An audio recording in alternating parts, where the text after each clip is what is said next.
Dans Ici tout commence, le feuilleton se poursuit avec l'ITC 721 diffusé le mercredi 2 août 2023. La tension entre Jasmine et Axel monte d'un cran alors que la jeune femme est blessée par les réactions de son compagnon. Pendant ce temps, Tessier exprime son opinion envers Axel, lui suggérant d'abandonner ses recherches. Au double A, Théo est aux prises avec un blocage créatif en cuisine. Heureusement, Anaïs est là pour lui apporter un peu de réconfort et tente de lui changer les idées en l'invitant à profiter d'une journée à la plage. Dans ses prochains captivants, les relations et les émotions seront mises à l'épreuve au sein de l'Institut Auguste Armand. À ne pas manquer dans Ici tout commence pour découvrir comment ces histoires se dérouleront et quelle tournure prendront les événements au sein du double A et au-delà. Axel est plongé dans la déception et l'incertitude. Malgré ses recherches minutieuses, il n'a trouvé aucune trace de safran dans le menu de l'inauguration. Il s'inquiète de ne pas avoir vu la personne qui a utilisé cet ingrédient compromettant. Aurélien partage ses doutes et se demande si Tessier aurait pu passer en cuisine ce fameux vendredi, mais Axel est certain que ce n'est pas le cas. Toutefois, il se sent coupable d'avoir pu accuser injustement Tessier du meurtre d'Auguste, mais Aurélien le rassure en affirmant que ses soupçons étaient fondés. En cuisine, Axel croise Charlène, qui lui reproche d'avoir accusé son père. Axel admet son erreur et se sent soulagé quand Charlène confie qu'elle aussi s'était posé la même question, mais qu'elle sait maintenant qu'il est innocent grâce à son regard.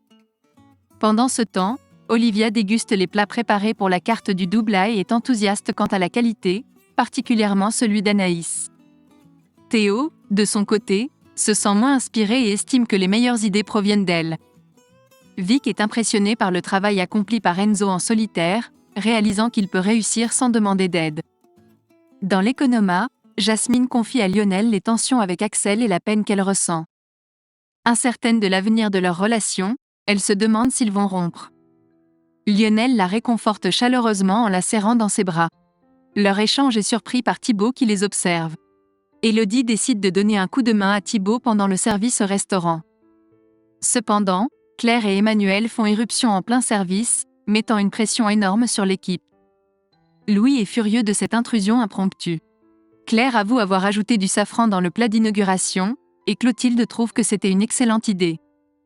Cette révélation ajoute encore plus de mystère à l'affaire. Axel confie à Jasmine qu'il n'est plus certain que Tessier soit le coupable, car il a remarqué des traces de safran sur le col de sa chemise, laissant supposer que l'agresseur d'Aurélien aurait pu être celui ou celle qui a préparé le plat d'inauguration.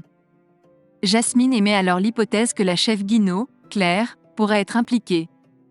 Mais Jasmine écarte rapidement cette idée, soulignant qu'elle l'a aidée à assaisonner les plats vendredi, ce qui ne ferait pas d'elle une coupable. Elle mentionne aussi que le safran tache beaucoup et que cela aurait pu être n'importe qui. Axel regrette d'avoir partagé ses soupçons avec elle, ce qui provoque un malaise entre eux. Pendant ce temps, Enzo décide de venir en aide à Aude avec une patiente réticente à faire de la rééducation après un accident qui l'a laissée en fauteuil. Salomé conseille à Anaïs de prendre une pause en cuisine avec Théo, ce qui les amène à passer du temps ensemble à la plage. Ensuite, ils se rendent au coffee shop où ils font la connaissance de Léonard. Lors de leur passage au coffee shop, Anaïs prend un thé avec un cookie, tandis que Théo a faim. Léonard propose à Théo de goûter son couscous de poisson, et Théo est ravi, le complimentant pour ce plat délicieux qu'il a transporté. Léonard exprime sa joie avec une petite danse de satisfaction. Tessier confronte Axel et exige des explications sur ses accusations envers Claire. Il a rencontré Jasmine en pleurs et a été mis au courant de la situation. Axel est surpris de l'état de sa petite amie et ne pensait pas qu'elle serait autant affectée.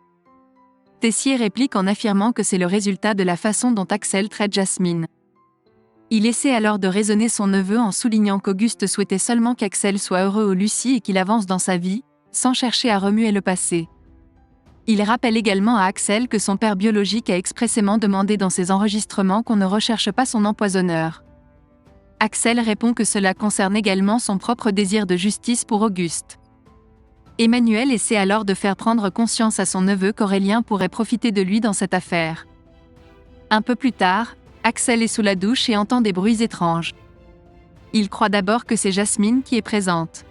Mais le soir venu, lorsqu'il sort de la douche, il découvre que quelqu'un a écrit sur le miroir « Arrête de fouiller ». Cette découverte laisse Axel sous le choc et se pose de nouvelles questions sur cette affaire troublante.